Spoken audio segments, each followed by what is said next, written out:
recognise the people of the Budjalug Nations as custodians and traditional owners of this land, and we value and appreciate the continuing culture, connections to lands, their living culture and their unique role in the life of this region in the past, present and future.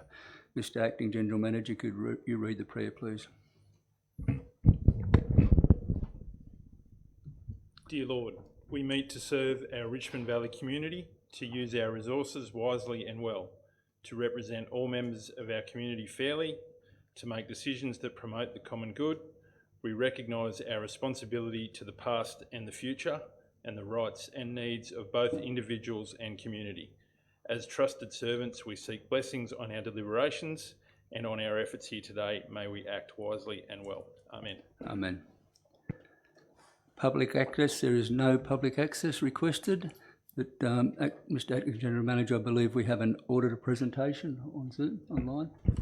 Yes, we have Jan and Joan from the Audit Office to talk about our draft financial statements. Well, welcome, and we'll hand over to you to put your presentation to Council, please.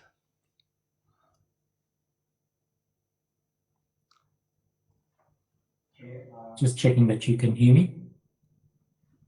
Yes, all good. Yep. Go for it. Thank you. Thank you. Good evening, Mr Mayor and councillors of Richmond Valley Council. Thank you for the invitation and the opportunity to speak to you all about the financial statement audit.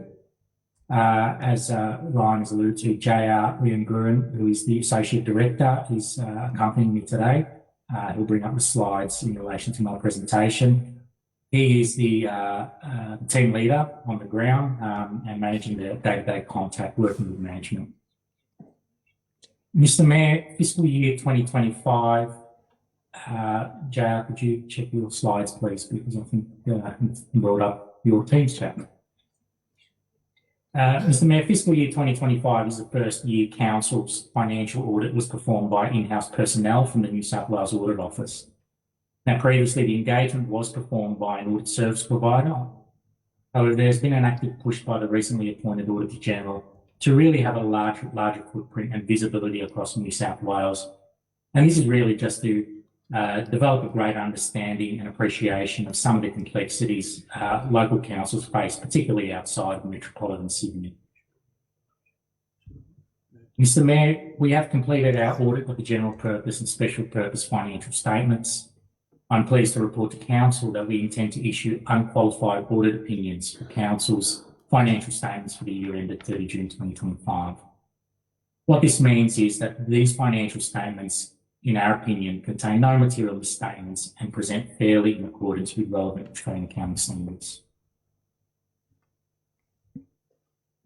Mr Mayor, I understand that this will be the first time that the auditors have addressed Council in October.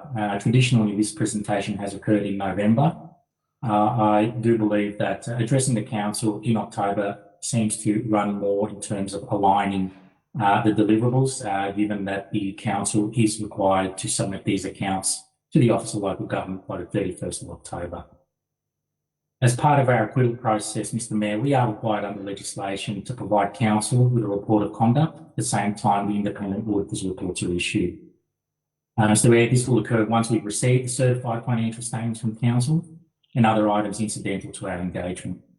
Nevertheless, the following slides, I'll provide some information to walk through the Council on some of the pertinent matters that have occurred. Mr Mayor, this table here provides a snapshot of the income statement and elements thereof.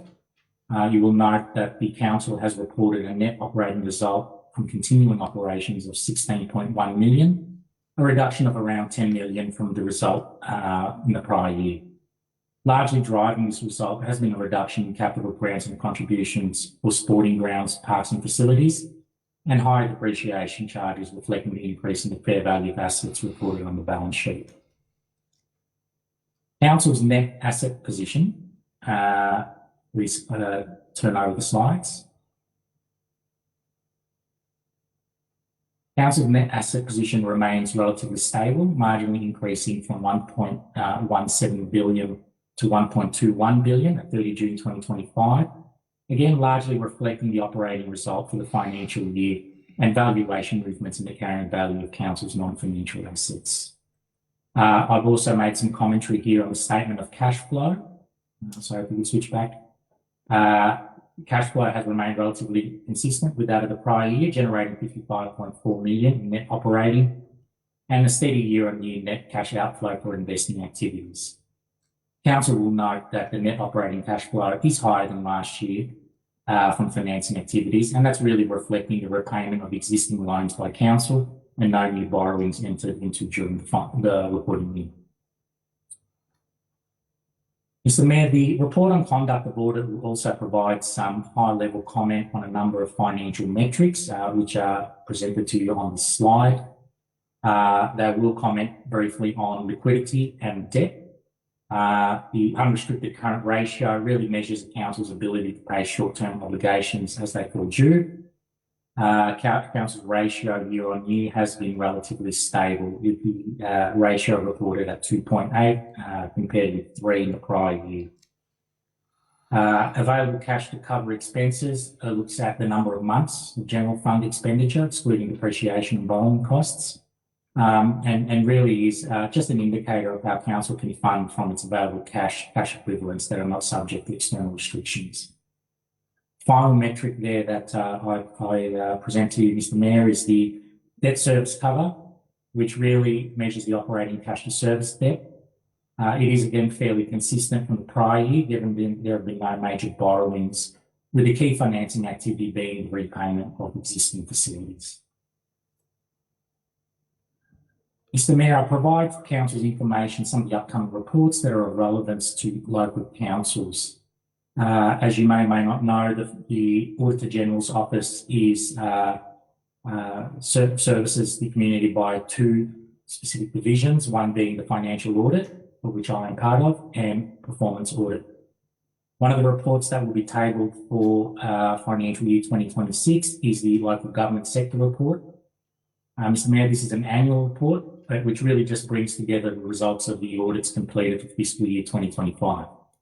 It does comment broadly on themes such as financial reporting, internal controls and governance, and sustainability. Our performance audits, which look at efficiency and effectiveness, slated for 2026, the local government recovery grants program, which will assess whether the Office of Local Government has administered these grants in line with program guidelines and relevant frameworks, and the long-term financial planning performance audit report, which will look at essentially long-term financial planning for a select group of councils. Mr. Mayor, the annual work program provides further details on the upcoming reports, as well as the planned audits in the outer years, framed using these 5 broad themes, particularly around efficiency and optimal use of public resources, grant administration, capital projects, climate, and our First Nation communities. Mr. Mayor, before I close, I'd like to take this opportunity to thank Ryan Gator and Hayley Martin and the management team, the broader management team at Richmond Valley, for the constructive and collaborative approach to this year's audit, especially given the change in those arrangements. Mr. Mayor, a lot of learnings have come from this first year engagement, and we certainly look forward to the debrief with management in anticipation of next year's audit. Thank you for the opportunity to present. I'm happy to take any questions from council. Thank you. Thank you for your presentation. I'll ask any councillors have any questions. We have no questions, so apparently you've done a very good job. I'd just like to thank you for undertaking our audit. From what I've seen in the report, we're in pretty good shape, but we are still being affected from the 2022 floods on some of our benchmarking there. But hopefully in the future we can get closer to that line where we need to be. Thank you, Mr. Mayor, and thank you again for the meeting. Thank you again. We will take our leave now. Thank you. Good to go. Okay. Councillors, that brings us on to apologies, and I have 2 apologies for the evening. One's from Councillor Sam Cornish and our General Manager, Vaughan McDonald. Could I get a mover of a motion for that, please? Move, Mr. Mayor. And a seconder? Councillor Humphries. put that motion. All those in favour? Carried. And I also have a request from Councillor Linda Murray to join us by audio link. So I need a motion that reads that Council approves Councillor Linda Murray attendance via an audio-visual link at the 21st of October 2025 ordinary meeting due to personal commitments, meaning she is absent from the area. Could I get a mover, please? Councillor Morrissey, and a seconder, Councillor Hayes. I'll put that motion. All those in favour? Carried. Welcome, Councillor Murray. Thank you. Next item is on page 5. Item 5 is mayoral minute. There is no mayoral minute. Over the page to confirmation of the minutes of the ordinary meeting held on the 16th of September. Could I get a mover for the accuracy of those, please? Move that way. Councillor Humphries, and a seconder. Yeah, I'll second. Councillor Hayes. Is everyone okay with the accuracy? I'll put that motion and all those in favour. Item 7, matters arising out of the minutes. Has anyone got a matter? Councillor Hayes. Item 16.3 on page 10. I'm just wondering what the outcome of those negotiations are, whether we got a purchase or we had to go down the acquisition path. Thank you for the question. The negotiations are still being undertaken with the landholder at this point. Any other matters arising? Item 8, declarations of interest. Has any councillor got a declaration of interest? You've got it. Mr. General, Acting General Manager, could you read that, please? Yes, I've received a non-pecuniary insignificant conflict of interest from Councillor Hayes in relation to item 10.1, the notice of motion regarding the four-wheel drive access to Air Force Beach, due to Councillor having an interest in properties in the vicinity of that report's location. Thank you. Any other? Item 9, petitions, there's nil. We go over the page, page 8, item 10.1, we have a notice of motion from Councillor Lyndall Murray. I need a mover. I'll move Councillor that. Murray, Councillor Murray. Yep. And a seconder, Yeah, I'll second. Councillor Hayes. Councillor Murray. Thank you, Mr. Mayor. Look, the purpose of this notice of motion I'm bringing before you today on behalf of the community is asking for an evidence-based management framework that safeguards Air Force Beach's environmental, cultural and social values along with public safety, while providing a fair, regulated access for responsible users. This matter is no longer just about beach access, it's really about public safety, community wellbeing and our responsibility to protect both people and the environment at Air Force Beach. And I just want to talk about why this is really important that we action change to improve public safety is number one. 2 beloved family dogs that I'm aware of have been struck and killed by vehicles on Air Force Beach in the last 2 years. And I just want to stop for a moment and for all of us to think about if that was a child. And that's the main reason why I'm bringing this to council today, is to save a human life, because if this reckless behaviour continues, it's a matter of time before it's a child or a human life that is taken. We've received across social media and various forms of email correspondence, resident feedback in regards to this matter. One resident indicated that we support responsible access, but at night this beach becomes a drag strip. We are woken at 1, 2, 3 a.m. by revving, burnouts and racing. We just want to sleep and we just want to feel safe.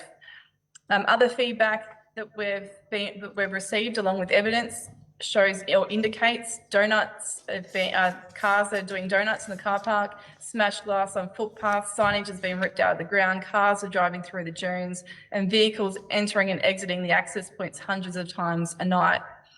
And this isn't just anecdotal. There's data from the National Parks and Wildlife website that explains the closure of South Ballina access back in 2021. It's pretty undeniable, the stats. Richmond Valley's own rangers issued 345 fines in the period of 6 months from October 2020 to March 2021. New South Wales National Parks also issued an additional 300 fines in the same period, notices for driving in restricted areas, and it has been recorded numerous instances where endangered pied oyster catcher birds have been killed as a result of the recreational four-wheel driving. New South Wales Police in the same webpage indicated that they'd recorded drink driving, negligent driving, hooning, and over 80 additional infringements on a single holiday period. We know Ballina Shire Council saw the exact same problem that we're seeing right now. They closed their section of the beach in 2021 because of this behaviour. There is also grounds of public safety, environmental protection, and Aboriginal heritage is additional to why they shut their four-wheel drive access from South Ballina. Since the Ballina Shire four-wheel drive access closure, more traffic has shifted to Air Force Beach. I think we can all agree with that. And now we are seeing these consequences really escalate. We need to expedite action in the interest of public safety and environmental protection. Some in the community want the beach closed entirely. Others want it to remain open to responsible users with restricted access at night and other preventative measures put in place. I've listened to both sides of this lengthy debate, and each side has a very compelling argument. It's very clear, though, that residents, fishermen, fisherwomen, environmentalists are all united that this current situation is unacceptable and there is a serious risk to human life. And I just want to be really clear, I'm not asking for this beach to be closed entirely. What I'm asking for today is 3 costed options across the spectrum, and I'm asking for balance and asking to stop the destruction, stop the hooning, and make this beach safe again. Because I just feel like if we continue to ignore this, the next time we're talking about it, maybe a child, a pedestrian or a driver is killed, and we won't be able to say that we didn't know about it. We do know about it. The community has told us about it, and the data supports it. So I will not have it in good conscience that I didn't try my very hardest to action change on the issue that could save a life. The issue has reached national headlines this week with a syndicated article appearing on Yahoo Australia News Channel, where a poll suggested 55% of readers would like to see the beach closed, 40% remain open and 5% undecided. I don't want to sit here and make that call, but I am interested in looking at real evidence-based frameworks for managing behaviour and seeing if we can find a middle ground between closing it and leaving it open for responsible users. And I hope my fellow councillors stand with me to create that change that's needed to save a life. Thank you. Councillor Hayes, the seconder. Look, as a seconder, look, I fully support the notice of motion as the next step for adequate management for controlled access to Air Force Beach. The quote that Air Force Beach has long been a valued community recreation area and a significant natural asset is so true. Council's work to date to try and manage the area has not achieved the results expected by the permanent residents of Air Force Beach area and the broader Richmond Valley community. It is time to put physical management barriers in place so that the area can remain accessible in the future. The recently approved works funded by the state and federal government's disaster recovery funding for the car park area and the access to the beach has presented council with an opportunity to make improvements to support the notice of motion by designing the area inclusive of infrastructure and services to enable council to be able to control or close the vehicle access in its current position at any time in the future. Thank you. Any other speakers? Councillor Ward. Yeah, thank you, Mr Mayor. Mr Mayor, this is a matter that we're told has been considered by the council on numerous occasions, and I wondered if Councillor Murray might just consider a slight change to her first line in the notice of motion, because it says within a reasonable time frame.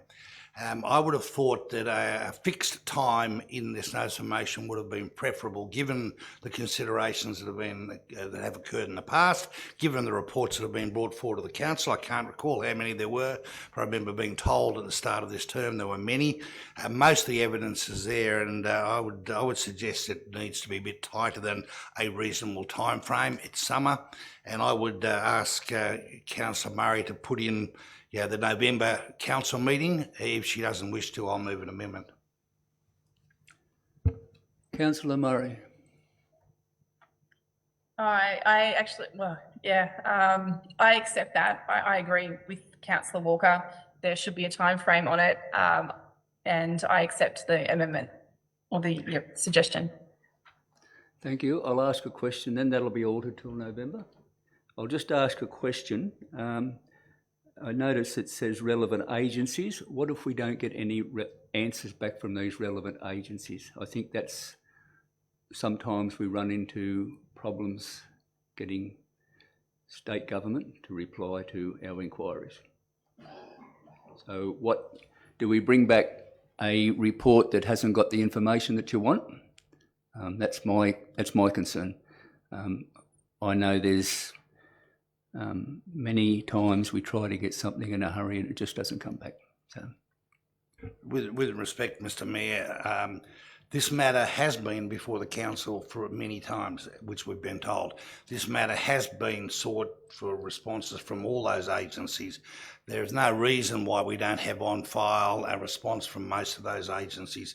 And the report is being asked to bring forward 3 suggestions. So I think that could be caveated if by any chance there was any information was missing, although I can't imagine what information would be missing. Acting General Manager, you got a comment? We certainly did consider this, and Director Ko and I had a talk about this, and we did think that the breadth of what's being asked for in that report to come back within a month, which is probably actually less than that, being 2 weeks by the time the business paper has to come out, is a challenging time frame. I understand that we may be able to bring a report back with caveats in it, but our main concern was that consultation with the relevant agencies, because we are potentially talking everyone from Crown Lands to Aboriginal land councils to national parks. There's a fair bit of back and forth there that I actually can't sit here and recall whether that was done in the previous iterations of the report that came back to. I'd have to get that confirmed, and can we rely on that, given that that was 2.5, 3 years ago?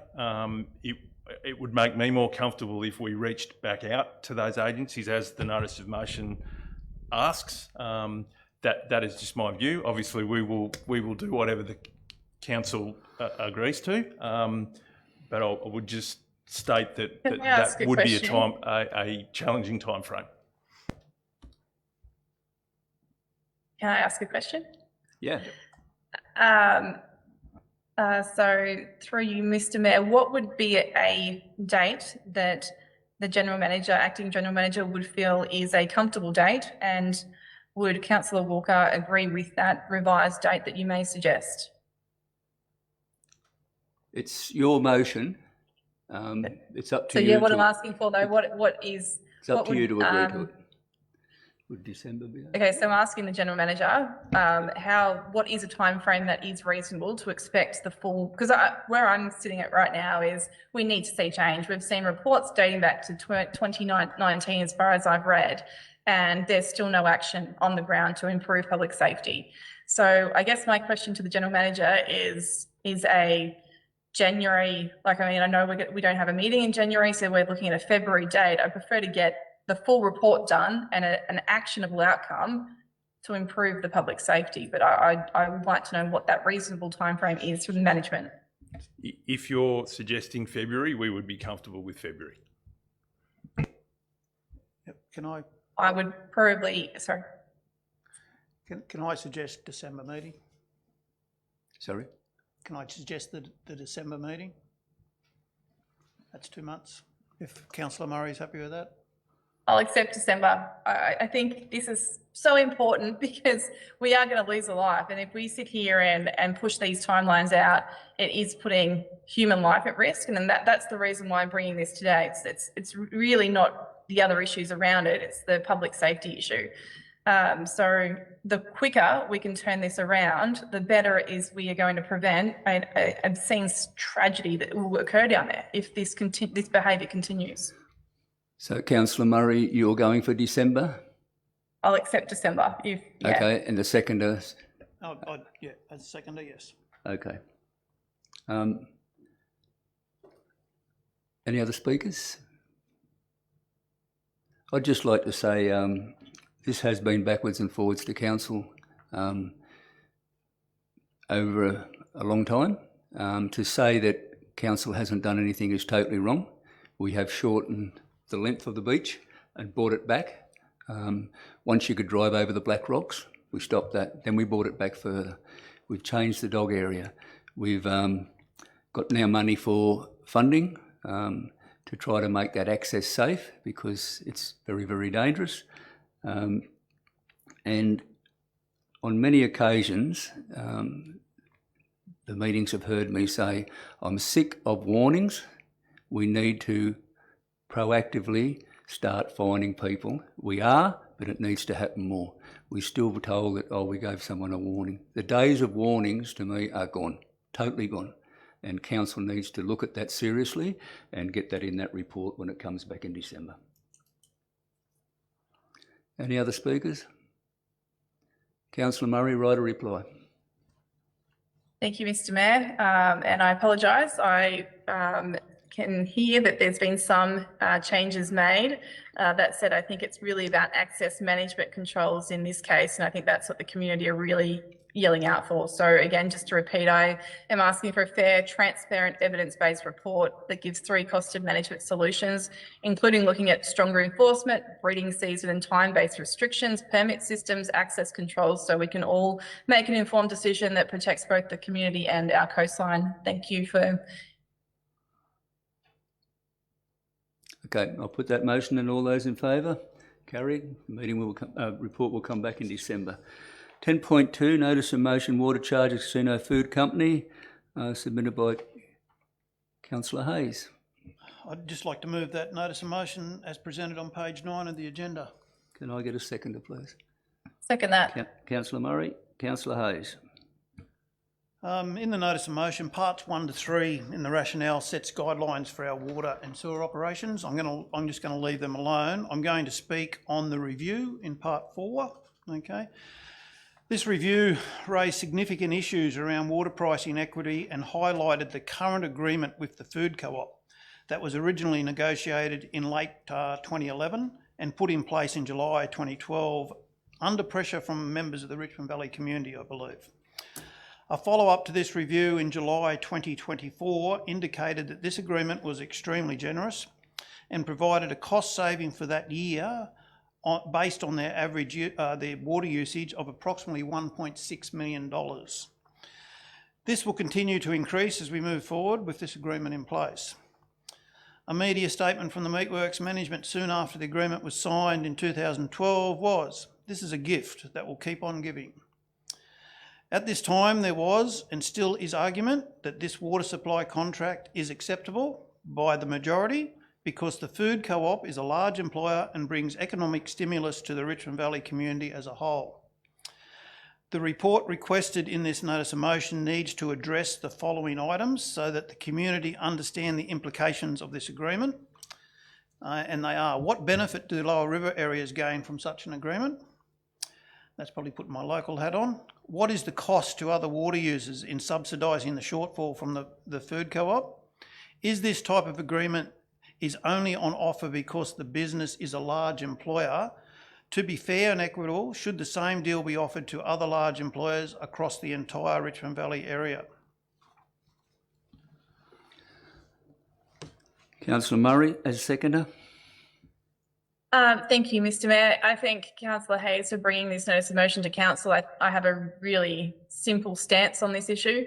Water fees and charges should be fair, transparent, equitable between all users. If significant discounts are applied to one business, they should be offered to all. That being said, ratepayers should not be footing the bill for discounted water rates. Everyone should pay their fair share based on a standard rate that applies to commercial and residential users as it applies. Thank you. Thank you. Any other speakers? Councillor Walker. Thank you, Mr. Mayor. I think the selective commentary in what Councillor Hayes has brought forward and Councillor Murray in terms of what transpired and the reasons why And I think that Councillor Hayes just dropped in 3 or 4 outcomes for a report which aren't in the notice of motion. So the first time we've heard those outcomes he's seeking, they should have been in the notice of motion as well.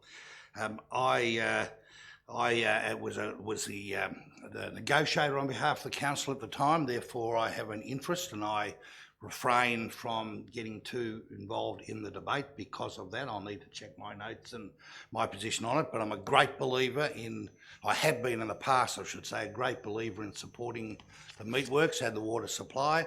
I believe from a water supply authority point of view, underwriting at the time was about 40% of our production with a customer with a guaranteed price, helped prop the price to where it was reasonable and subsidised for ratepayers. So there's a whole lot of information that needs to go there.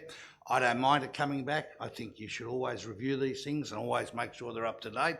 I think that the Meatworks has probably triggered a lot of uncertainty in the community with its recent corporate moves, and what that means for the future of the Meatworks in the community. And I think they need to be brought into play, and I think we should talk to them. I think there should be, as part of the presentation of this report, discussions with the Meatworks to fully understand what their plans are.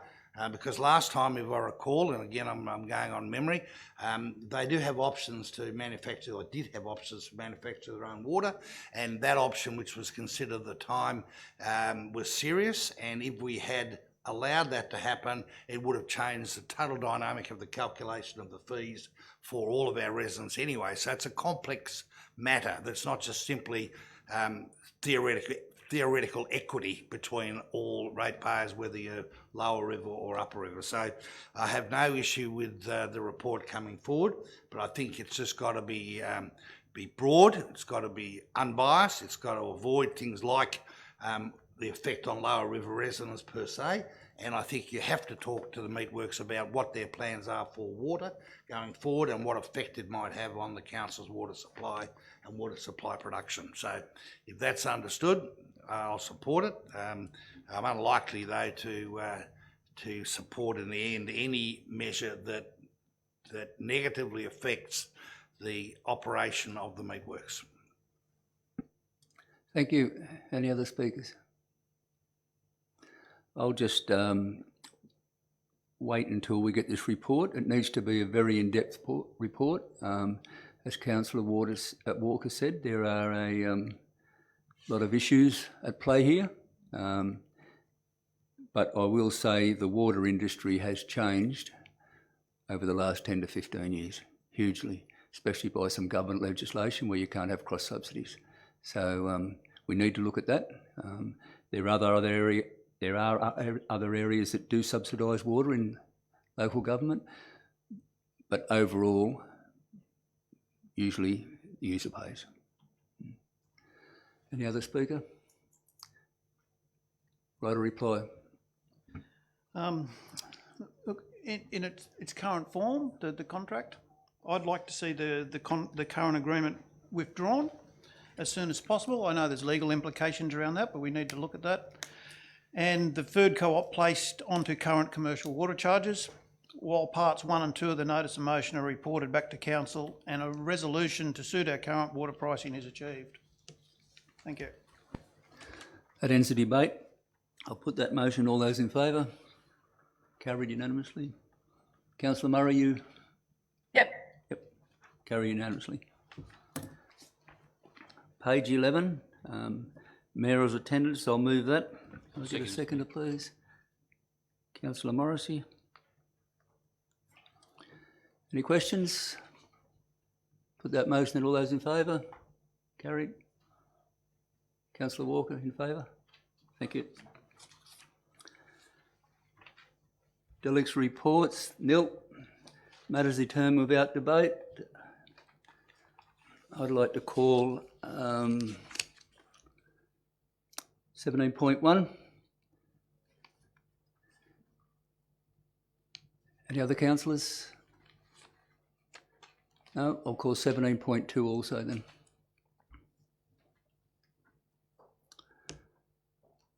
No other councillors? Okay, I need a motion then to adopt 16.1, 17.3, I'm sorry, I have made a mistake. I should have been 17.3 instead of 17.2.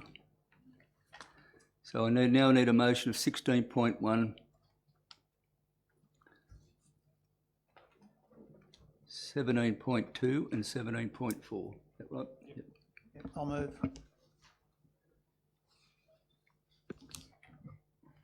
Seconder? Councillor Morrissey. I'll put that motion. All those in favour? Carried. Councillors, you now go to page 15, and I'll move that recommendation. Could I get a seconder, please? Councillor Morrissey.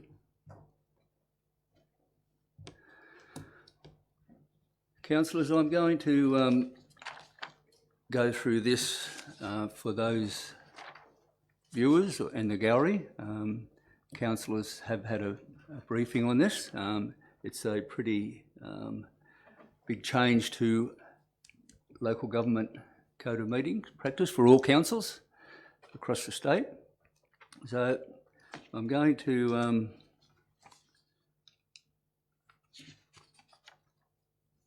go to page 16, start there. And the key changes to mandatory provisions. So these are mandatory. Extraordinary meetings. I'm just going to highlight some things that have changed, and councillors can talk to later. They may have other things they want to highlight. The Mayor may now call an extraordinary meeting without the need to obtain a signature of 2 councillors. Prohibition of pre-meeting briefing sessions.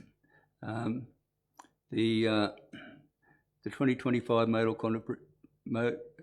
Code prohibits briefing sessions being held to brief councillors on business listed on the agenda for meetings of council or committee of the council. The prohibition on the briefing sessions does not prevent a councillor from requesting information from the General Manager about a matter to be considered at a meeting, provided the information is also available to the public. The information must provide in a way that does not involve any discussions of the information, any decisions, of the information. Councillors, I also attended a forum the other day on this issue online, and the question was asked, can briefings be held on items on the agenda if the public are included? And the answer was no, they cannot have briefings. So there was one thought at one stage that could happen, but even if the public are included, there can't be any briefings. Public forums, the Model Code allows councillors to determine whether they are to hold forums before council and committee meetings to hear oral submissions for members of the public on items to be considered at the meeting. It clearly states before, so from now on, or after this is adopted next year, we will have to hold our public forums before the meeting, not during the meeting, and they must be live streamed, which we do anyway. Councillors' attendance at meetings by audio-visual link. The provisions govern attendance by councillors at meetings by audio-visual link have been made mandatory. The option to attend meeting by audio-visual link has been restricted to where councillors are prevented from attending a meeting in person because of ill health or other medical reasons, or because of unforeseen caring responsibilities. So you have to be ill or be a carer. The question was asked about how does it's up to the General Manager's discretion. How do you prove that you're ill? Someone said a doctor's certificate. Well, if you wake up in the morning, good luck getting a doctor's appointment in a day. So there'll have to be a bit of discretion used there. Absence from council meetings. Where councillors are unable to attend one or more meetings of the council or committees of the council, the new provisions encourage, and the word is encourage, them to submit an apology for meetings they are unable to attend, state the reasons for their absence from the meetings, and require that the council grant them a leave of absence from the relevant meeting. Live streaming of meetings, we do that now. So new rules for etiquette at meetings. Council may determine standards of dress for councillors when attending meetings. We have looked at that in our code of meeting practice.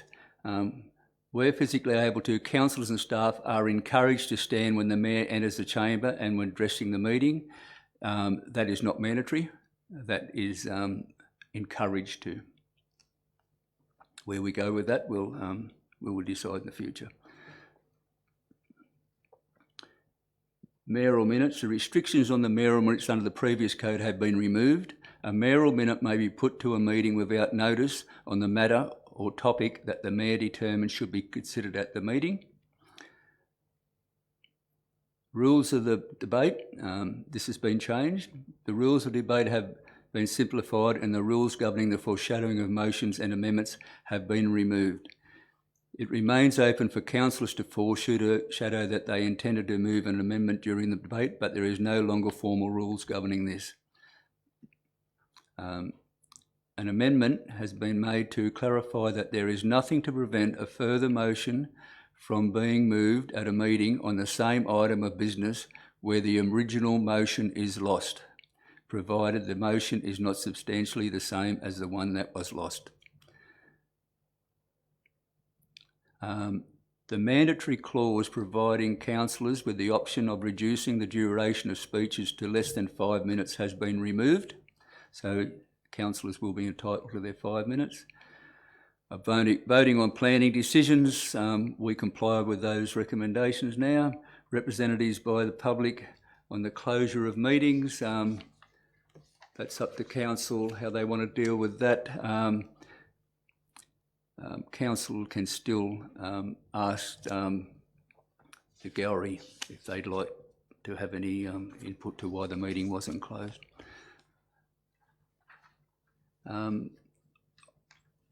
Making information considered at closed meetings public.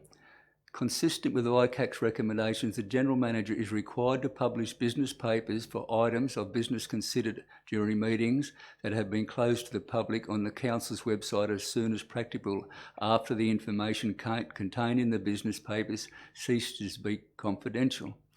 Before publishing the information, the General Manager is required to consult with the Council and any other affected persons and provide reasons to why the information has ceased to be confidential.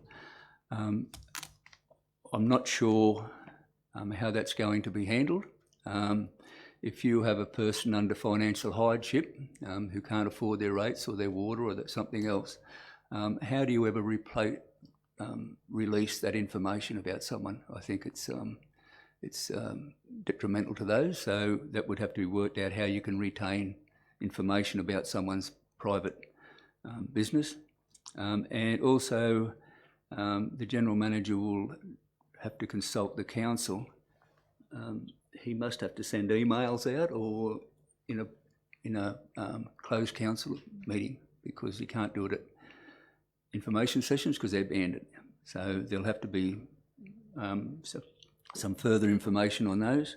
And I noticed going through the code there are things that the Office of Local Government will release more information on that later. They haven't got it out yet. Dealing with disorder, if you go to page 98 of your attachments.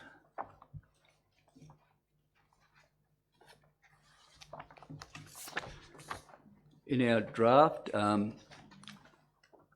there's a page and a half or over a page in this section. I'm not going to read all that, but 15.6, all chairpersons of meetings of council and committees of the council are authorised under the code to expel any person other than a councillor from a council or committee meetings for the purpose of section 10.2b of the Act. Councillors may only be expelled by resolution of the council, of the committee, of the council. So it does not limit the ability of the council or a committee of the council to resolve to expel a person, including a councillor, from a council or committee meeting under section 10.2a of the Act. So councillors, and what that's about is the chair can expel a staff member or a public member from the gallery. But for a councillor to be expelled, it needs to be a decision of council. And the reason I support that is because we haven't had any of that in this council. I've never had one in my term as mayor, but this code of meeting practice will carry through into the next council, more than likely, and we never know where a chair may weaponise that and remove councillors from a room just to get a vote across the line. And it can become political, and I believe to expel a councillor, it needs to be, they're elected by the public, and it should be on a public forum where that's expelled. So then we go to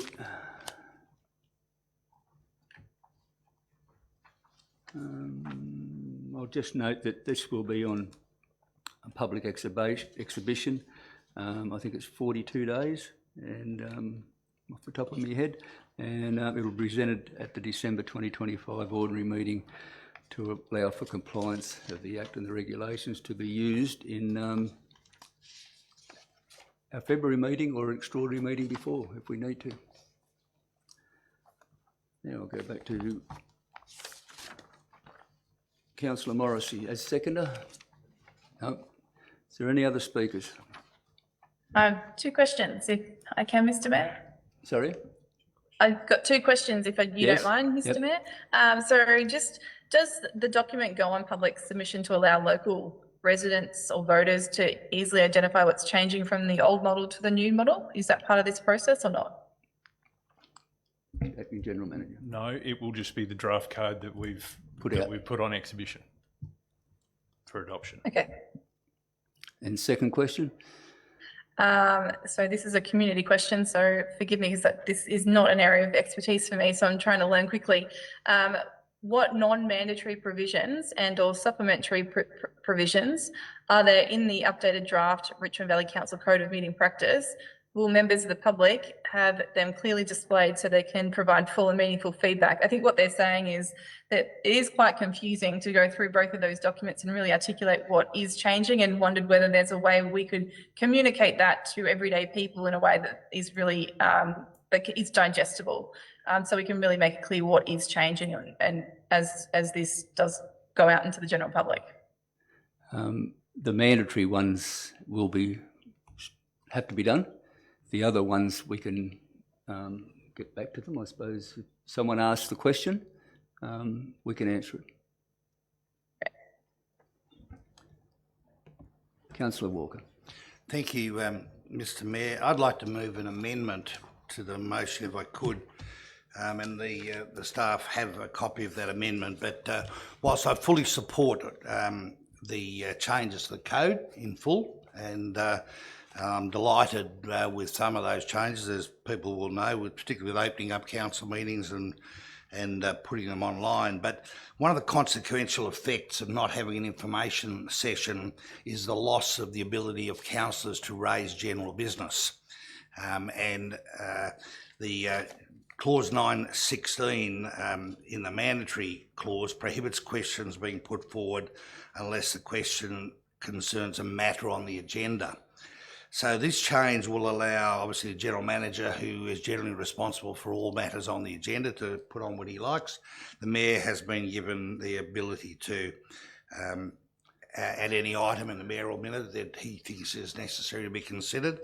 And whilst councillors have notice of motion capacity and questions in writing capacity, they're both formal, required asking and preparing for up to 10 days before the meeting, and I think we lose something as a council with councillors not being able to have general business on the night. So I would move an amendment, Mr. Mayor, that says, notwithstanding the provisions of clause 9.16, Richmond Valley Council has determined that a councillor may raise a question during the general business of the meeting agenda which departs from a listed item on the agenda. Questions raised during general business of a meeting are limited to 2 questions per councillor and are subject to the same conditions as questions noted on a meeting agenda and or provided with notice. It's simply a mechanism, Mr. Mayor, to allow general business be raised on the night on any matter that councillors believe the community want raised. And I'll move that amendment if I can get a second. Can I get a second? Yeah, second. Councillor Hayes. Thank you, Mr Mayor. I'll just add slightly to that. It's a minor change, but I think it's really important that councillors, as they go about their business, have a platform that they can raise matters easily. It was there in information sessions for general business, and as we know, it was well used, and answers were given if they were generally available. If not, they were taken on notice. This amendment provides for that, so if the staff or others are unable to answer it, they are clearly able to take it on notice because the same provisions apply. So I'd recommend that to the council, Mr Mayor. Councillor Hayes. Yeah, just before Councillor Walker moved that amendment, I was going to ask a question on why do we have general business in there if we can't use it? We don't use it. So Well, I can. we need to. I'll get that answered because there was two things in there that I questioned. Yep. One was that. The other one was petitions. Yep. Petitions is never used. General business is never used. A petition usually is handed from a person who has public access, but councillors also have the right to table a petition, and they can do that in a meeting. But I thought leaving the petition in there, that gives the scope for them to do in the petition. The general business, I'll ask the acting general manager why it is in there and how it came to be. On before you answer that, because the next part of my question, once again before Councillor Walker moved that amendment, was questions in writing, okay, compared to questions on notice. How do we what's the distinguishing factor and how do they, like all it does is a question on notice, you get to this meeting and hopefully you get an answer, okay? I'm not sure on the legalities of what you can do with that the answer to that question during a meeting. Can you question the question? Can you comment on the question? And if you can't, where does it say in the code of meeting practice that we can't? And then what do questions in writing, we write them, we hand them to you tonight. Do they come back the next meeting, or is it just up to the general manager or can we ask that they come back to the next meeting? Acting General Manager. My understanding is that there's an expectation that would come back to the next meeting if we received a written question. Given the circumstances of this meeting and this sort of being in my first time in the chair, it made me have a really good think about what you provided later on in the agenda and how we handle that. So I'll admit that we've probably got to brush up on how those mechanisms work properly and how we want them to work. So that would be my best answer at this point in time.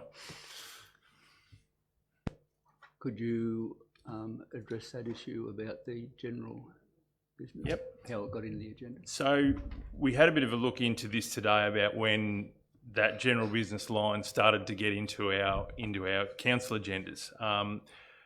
We traced that back to 2018 when our organisational structure for a period of time had the general manager and one director reporting to the general manager. So we needed a mechanism within the business paper that a manager that wasn't in that line of responsibility of either the director or the general manager had a way that they could put a report in the agenda. So it's just the grouping. So we put it under general business. When we did the organisational restructure in 2021, it inadvertently stayed in there. We should have probably removed that general business section of the agenda because that was why it was there. So that's the history of it. And maybe back to the amendment that Councillor Walker's moved, the general business, the way the general business will work in that meeting is we just bring it up on the night, or has it got to, so we could have something that we bring up that's totally inappropriate. So we've got to deal with that just as it arises, is that what we're saying? Because when we have other meetings, we have general business that basically is a question and it goes on from there and it builds. It probably needs to be more formalised in an open council meeting. So maybe we need to. That's a question to. Yeah, That's a question to John, Councillor sorry. Walker. Yep. Yeah, Mr Mayor, I have been at councils where it's been in play, and so it works well. You have those three mechanisms. You have notice of motion, which the council is able to move, which is very formal, has to be in for 8 or 10 days or whatever beforehand, allows the public to see an item on the agenda, to know that the council is going to debate it and can make representations or even do public forum if they wish. That's a very formal mechanism, usually used for more formal motions. Questions in writing are exactly that, as you've described. You've got to write them down, you've got to hand them over, and the staff can do what they like with them, but generally they come back the next meeting, although you're right, there's no precedent that says you have to. Or you can answer them on the night if you like, and if under the codes, if you answer them on the night, then you don't have to put them in writing.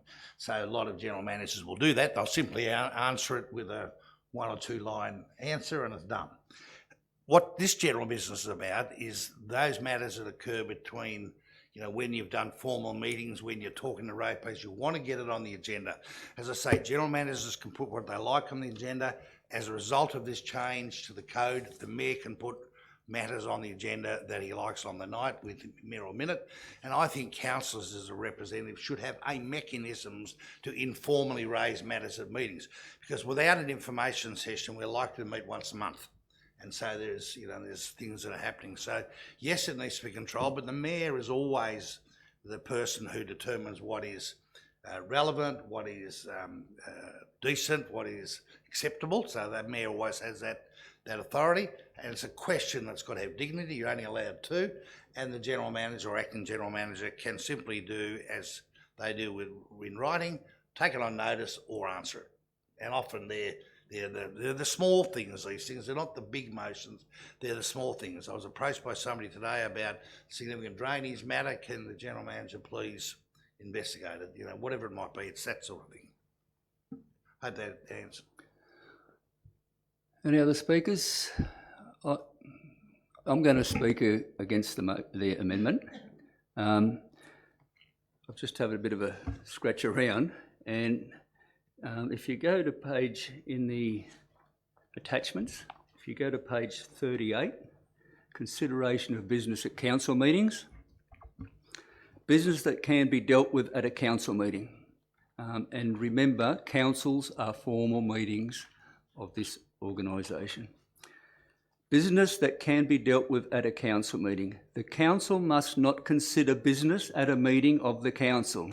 A, unless the councillor has been given notice of the business as required, clause 3.10, and unless notice of the business has been sent to the councillor in accordance with clause 3.7 in the case of an ordinary meeting of council, clause 3.9 in the case of an extraordinary meeting called at an emergency. Despite, if you go down to 9.3, despite clause 9.1, business may be considered at a meeting of council at which all councillors are present, even though due notice has not been given of the business of councillors, if the council resolves to deal with the business on the grounds that it is urgent and requires a decision by council before the next scheduled ordinary meeting. A resolution and adopted the clause must state the reason for the urgency. If you then go over to page 39, questions. A question must not be asked at a meeting of council unless it concerns a matter on the agenda of the meeting or notice that has been given to the question in accordance with clause 3.10 and 3.12, unless the council determines otherwise in accordance with the code.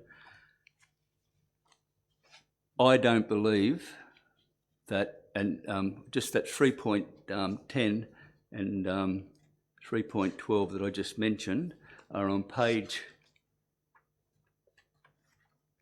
26,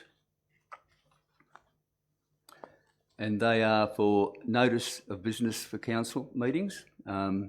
Council may give notice of any business they wish to be considered by a council at the next meeting by the way of a notice of motion, and also questions with notice. Councillor Walker said that the mayor and the general manager can put things on the agenda at their will. A councillor can too. It's the same.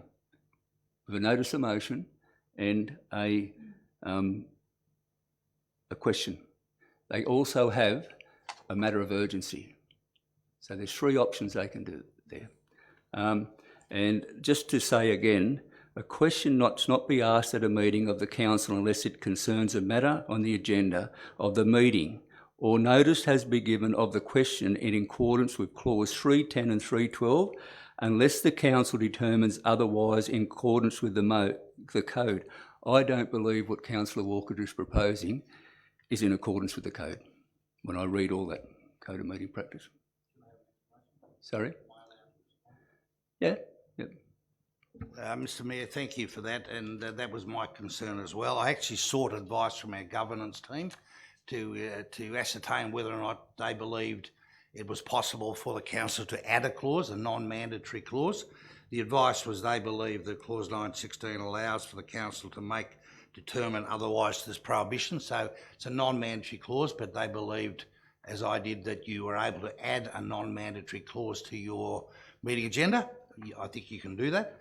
You're right, everything you've read out is correct, but the ability for a council to add non-mandatory clauses to its code of meeting practice is there. You could add other things if you wished, and I believe it's legal. So I don't mind if you vote against it. I don't mind if you don't support it, but I do believe, and the advice from the governance section was that it is possible for council to resolve accordingly.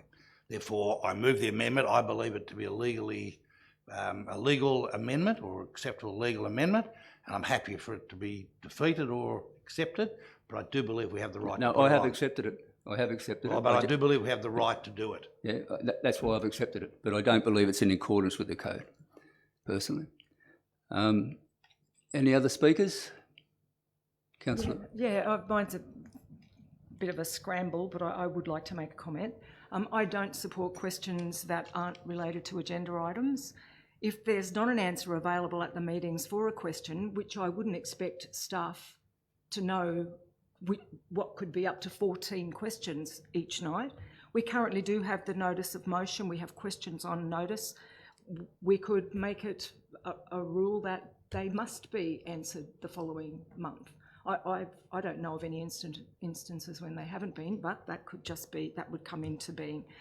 What will be, but I believe this council will lose something as a council and a community not having information sessions. On the other hand, councillors will be able to use the 2 or 3 hours that won't be used attending these information sessions to be more organised and to work out our notice of motions and get our questions on notice prepared for our meetings.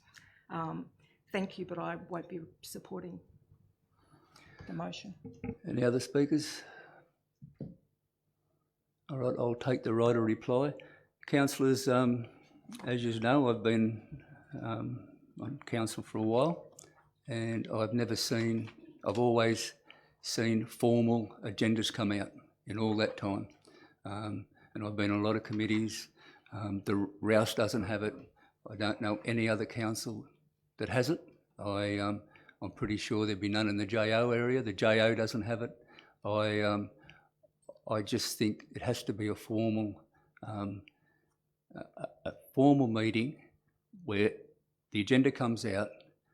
People in the community know what is going to be talked about at that meeting, and that's what the minister is trying to get at, that the public know what will be on the agenda and what will be discussed at that meeting.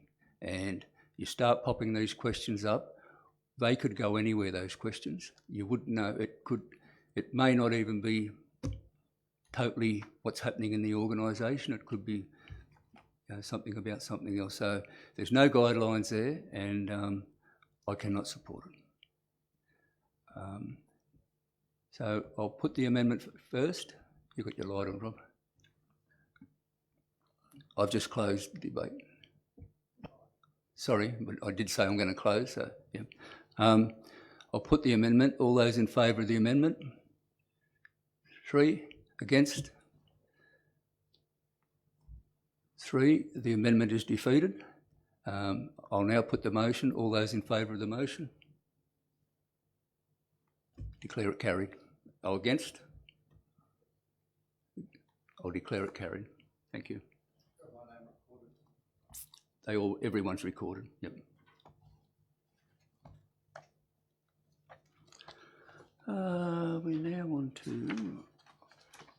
item 17.3, is that correct?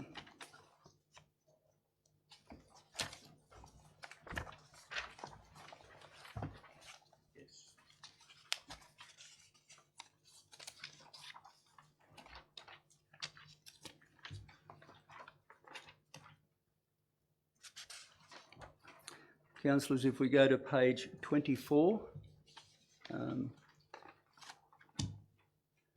we have a motion which I will move.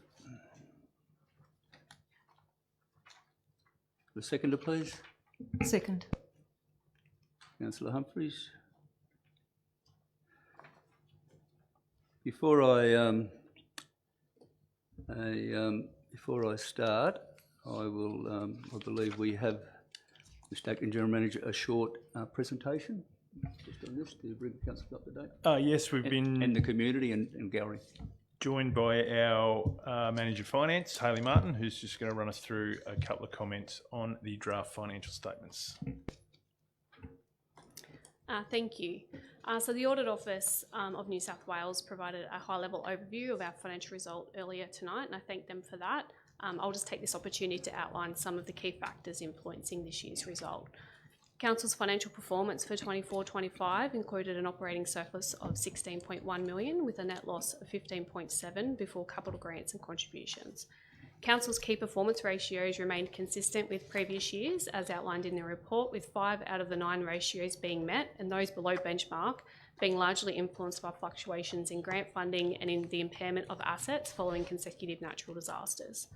The financial results are reflective of the challenges facing the economy with escalating costs of materials and labour and have been impacted by natural disaster recovery works which remain ongoing and were further exacerbated by Cyclone Alfred earlier this year.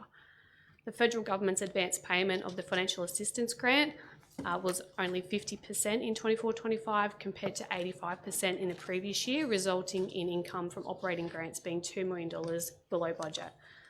Further impacting on the result was an increase in depreciation expense, which had been adjusted during the September quarterly budget review, adding an additional $3.9 million. However, this isn't reflected in the financial statements as it only reports the original budget.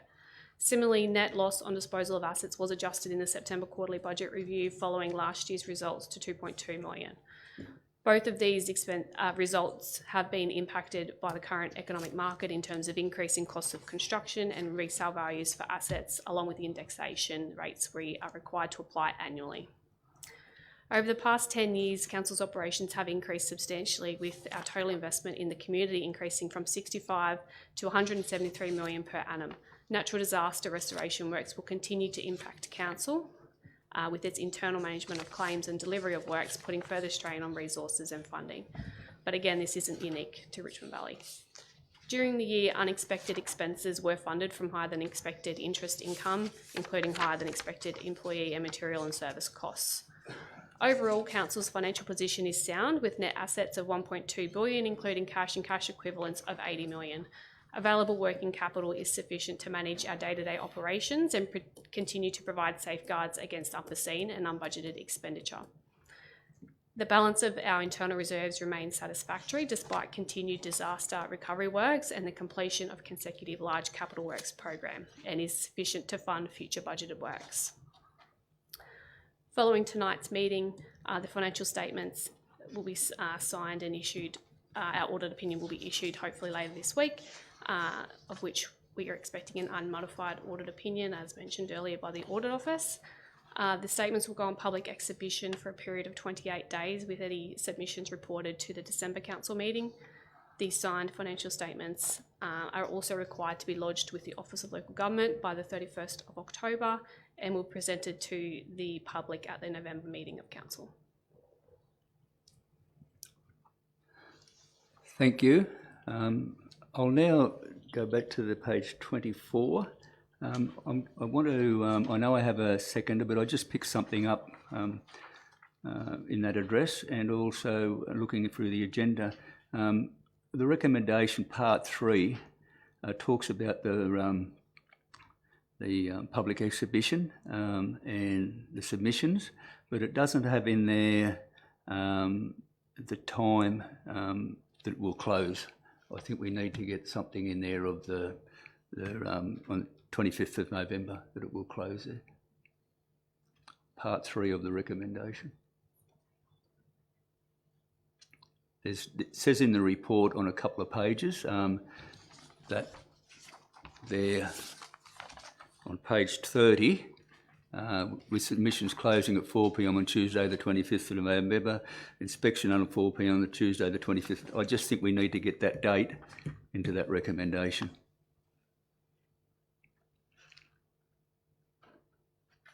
Where the public invites submissions in writing of this meeting until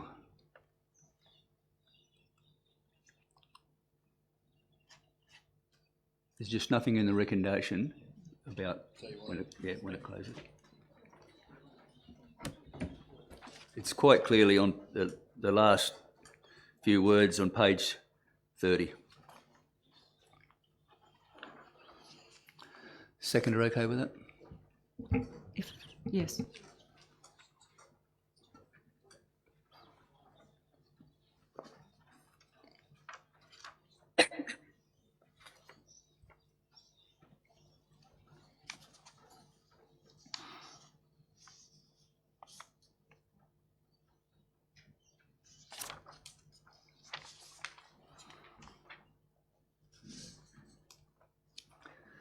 Another easy meeting. Another easy meeting.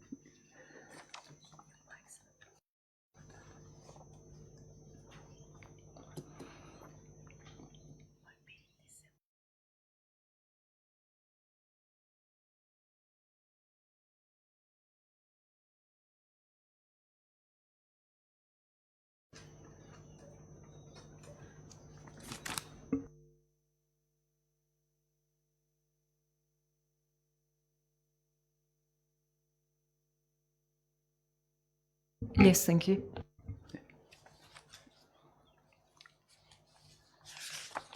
Councillors, as I said to the auditor, I think it's or I'm sure it's a very positive audit, and I note if we go over into, I'm not sure what kind of page it is, but it's the internal audit also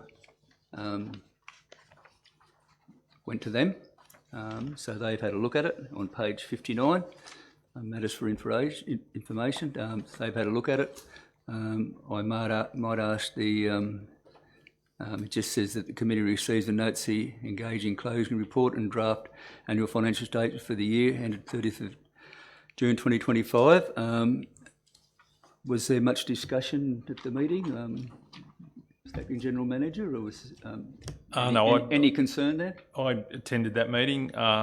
There was no discussion. It was presented by the Audit Office, and the ARIC, the Audit and Risk Committee, made little comment. Okay. I will take that as a positive. That's good. On page 26 and 28, they're our benchmarking, and I noticed there's a couple. Well, there's 4, I believe, out of the 9 that don't make that mark. I just would like to get a bit of a. I know there's reasons and in the report for each one of those comments, but if I could just get Acting General Manager staff to just comment on them, please, and where we're going with those. And I'm quite interested in the one on page 28 where infrastructure backlog ratio and our asset maintenance ratio, we're well above the benchmark there. I'm just wondering, as we get that asset maintenance done, how long before that infrastructure backlog ratio will come down, because it's gone up mainly because of the floods. So, The General Manager. Manager Finance just gave me the nod. She's right to go with that. Thank you. Thank you, Mr. Mayor. The operating performance ratio and own source operating revenue are largely impacted by disaster recovery funding.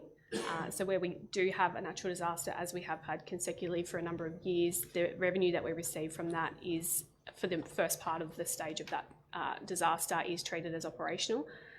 So in terms of own source revenue, that's obviously then throws out the balance between what we fund and what the disaster recovery agencies are funding. And because we do rely heavily on grant funding, our own source ratio is quite difficult to meet.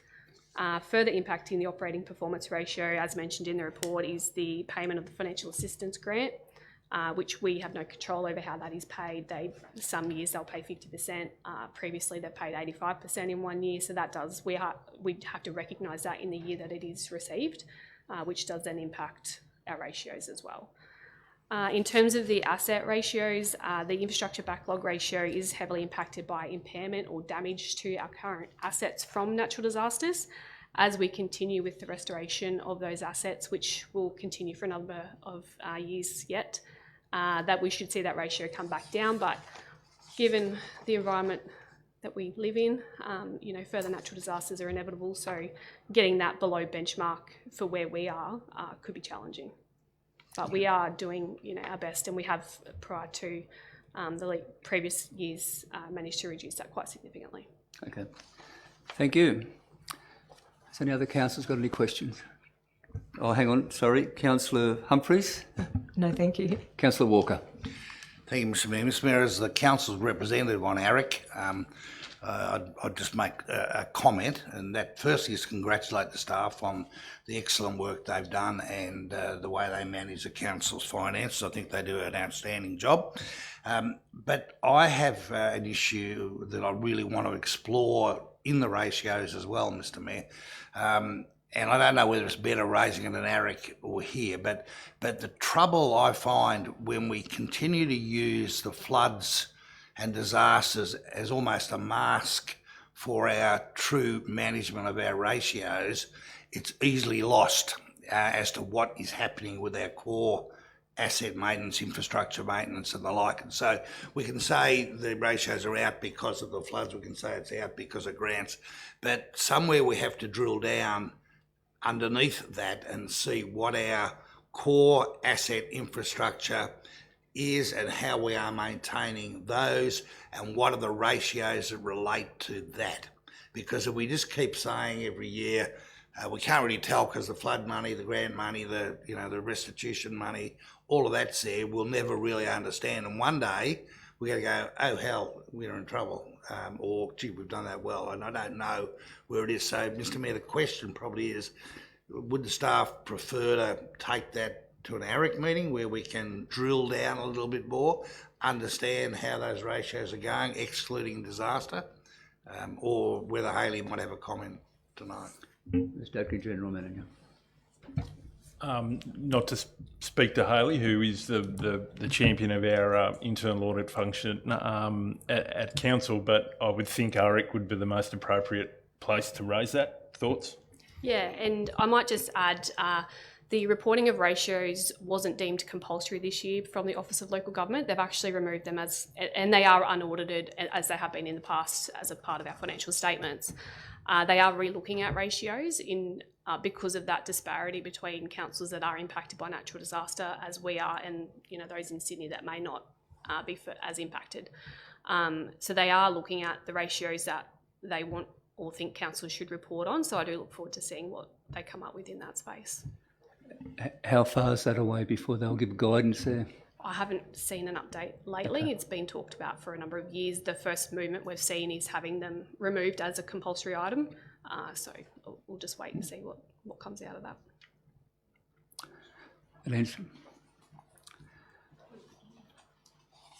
Any other questions? I have a question, most surely to the team, Mr Gator and the team. This is the first time we've actually had the audit office. We've always had their appointee. How did we find their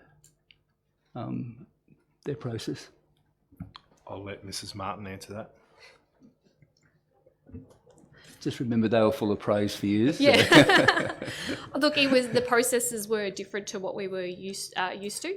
The timeframes are very similar. The interim audit, which is where they come earlier in the year, was done in June. We were used to April, May. That's fine.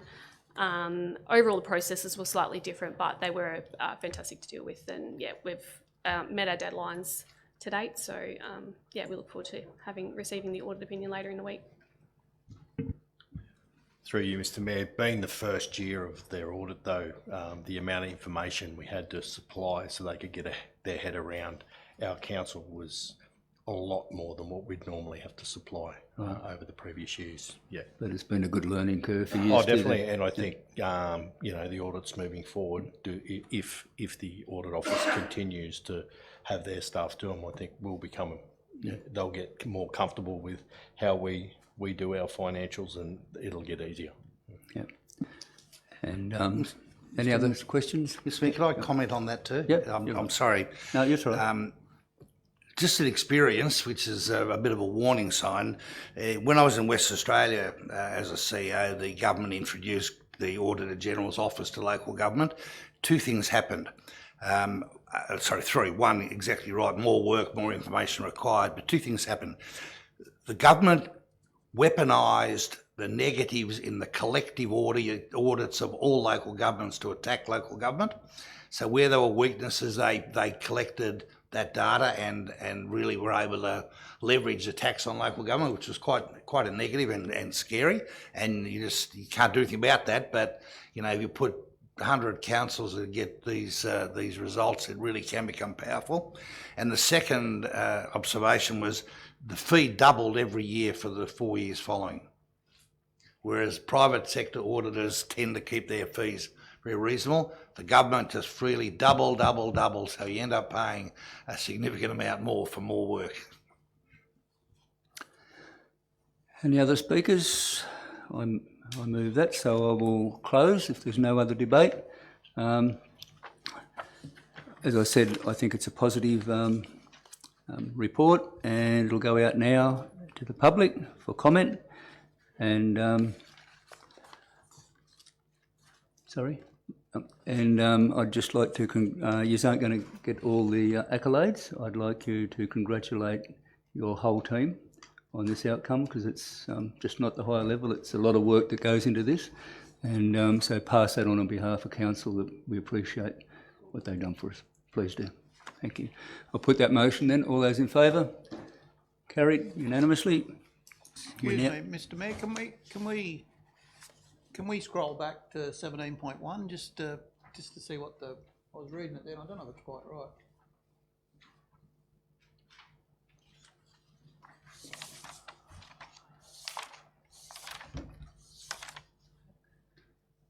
The voting, go down to the voting. Is that recorded properly? Should be 3-3. Next bit, the motion was put to the vote and was carried, and the casting, no, it's not. It's Sorry? it's the wrong way around. Is it? Thank you.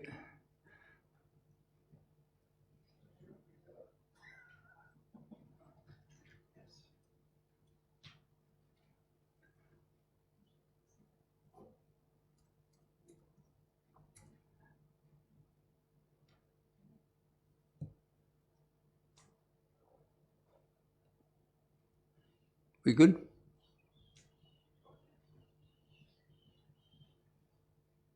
Ben? The motion was put to the vote, carried on Councillor Mayor in favour, it had the wrong three councillors. Sorry, I can't. So I think the three councils at the top need to go, they need to swap.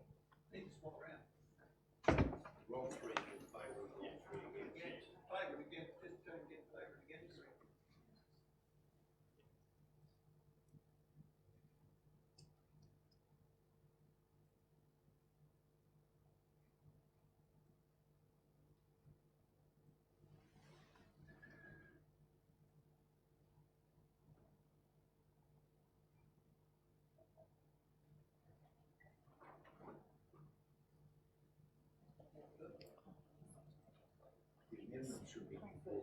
Correct. Yep. Yep. And the motion, yeah. And the amendment should read 4, 3, against 3, lost. Then the next one should be.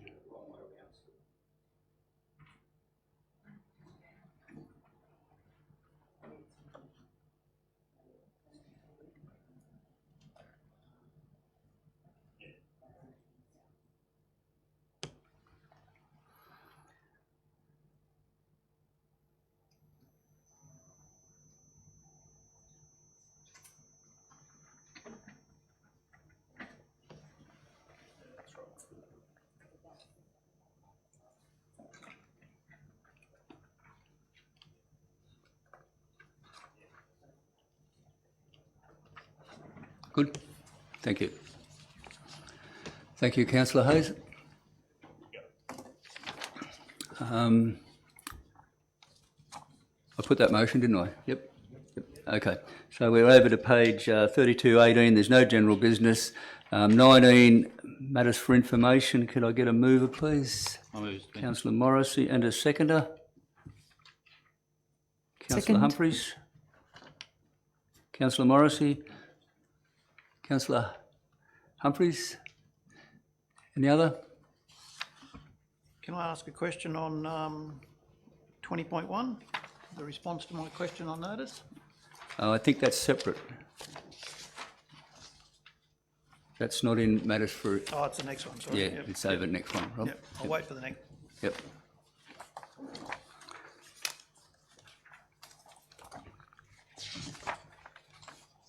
Has any councillor got any other matters for information? I have a question over the page on page 34 in the customer service report. Halfway down the page, you've got receipt and administration statistics and the amount of receipts. Customers preferred payment methods are of follows: 58% FPOS, 26% as cash payments, 11% were paid by direct bank transfer, and 5% by cheques. Cheques will stop one day because they're not far off finishing them up. My question is, if you take the 11% out of the direct bank transfers, does that mean that 89% still come to the counter? Or is the FPOS being able to be paid somewhere? The FPOS can be paid over the phone. Okay. Yeah. So it still requires an officer at the end of the phone, but yeah, it can be it doesn't necessarily mean the customer's coming in. Okay. Yeah. No, I just wanted to know that because I didn't know if it was still relied on heavily for people to come in. But the cash payments and cheque would, or they could post a cheque in, I suppose. They can post it, yeah. Okay. Just caught my eye. Can I just make a comment? The invoices, they don't put out invoices for development application fees and stuff. You get, you can't do a bank transfer. No, you've got to pay with BPay or credit card over the phone, which to me is a bit odd. But, yeah. Is there any audit reason that we don't do that, or that we know of? No? Yeah. Noted. Any other matters for information to be raised? Put that motion and all those in favour? Carried. Now we move over to page 60, 20.1. I need a motion Yeah, I'll move. and a seconder. Second.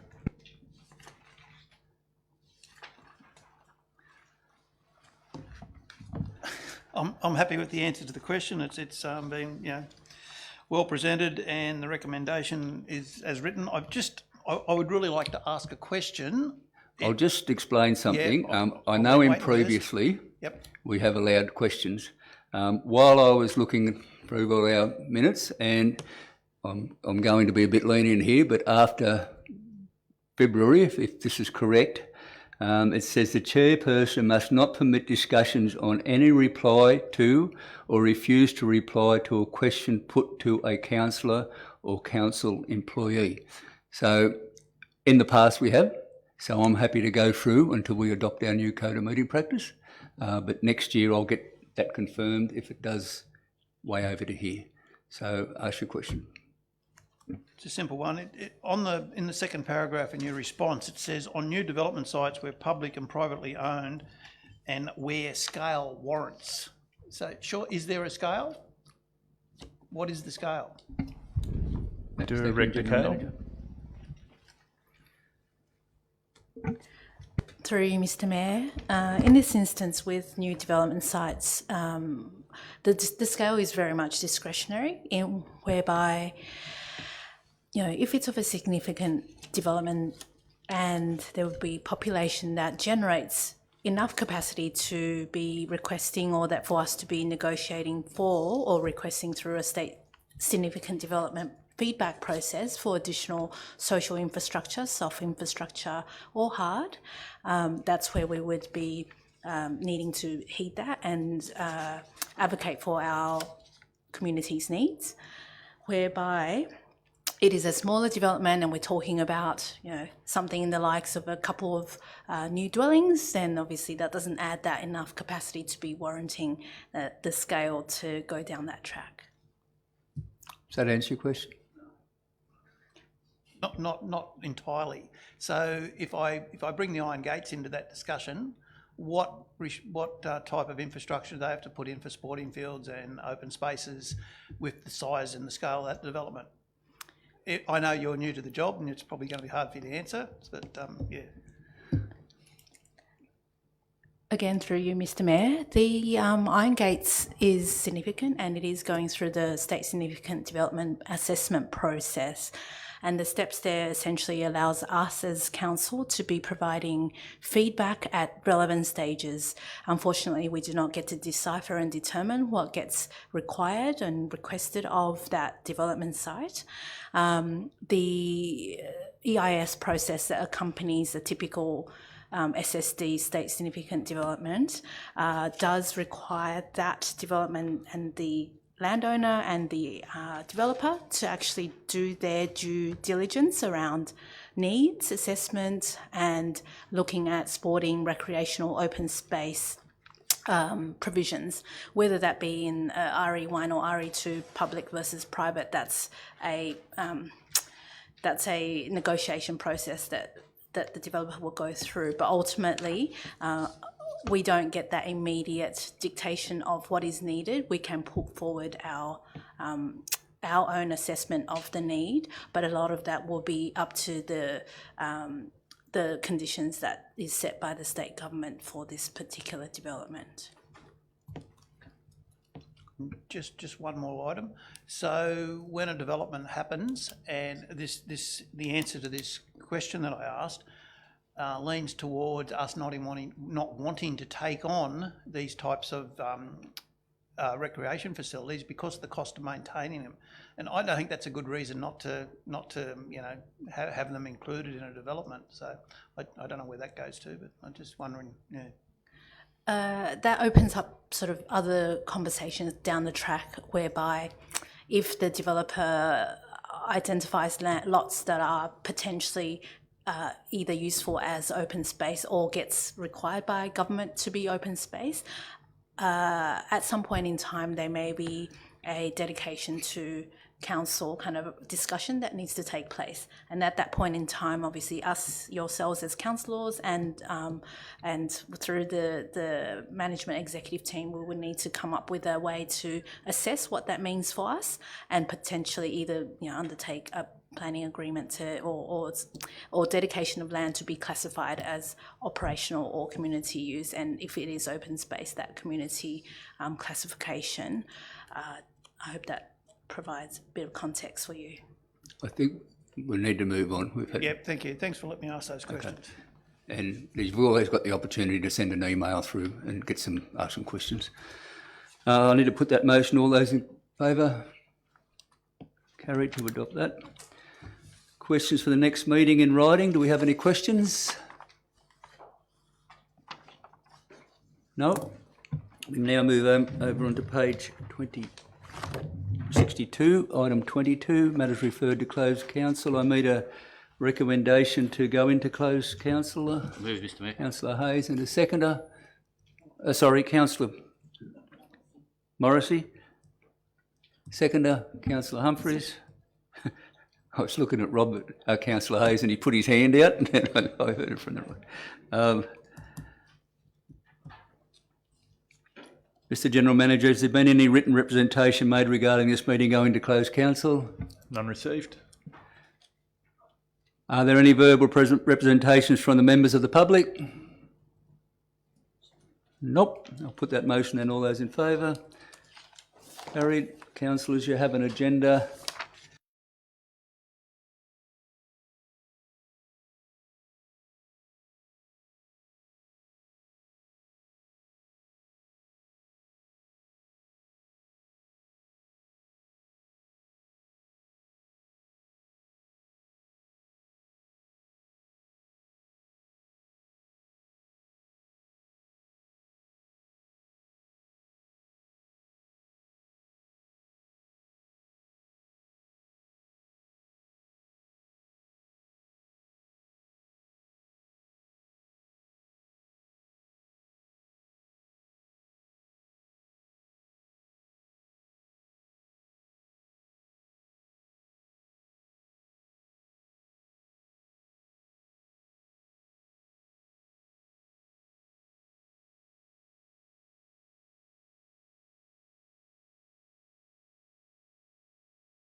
Mr Acting General Manager, could you read the resolution of closed council, please?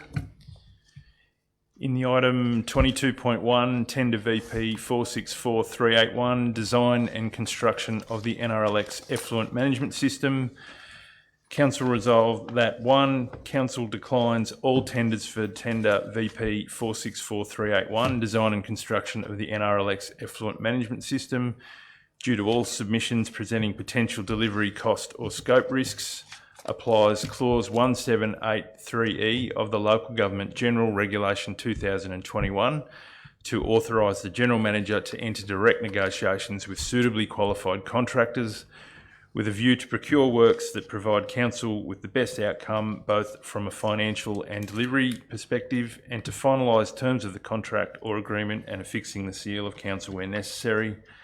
3, notes that the outcome of the negotiations will be reported to Council for information at a future meeting.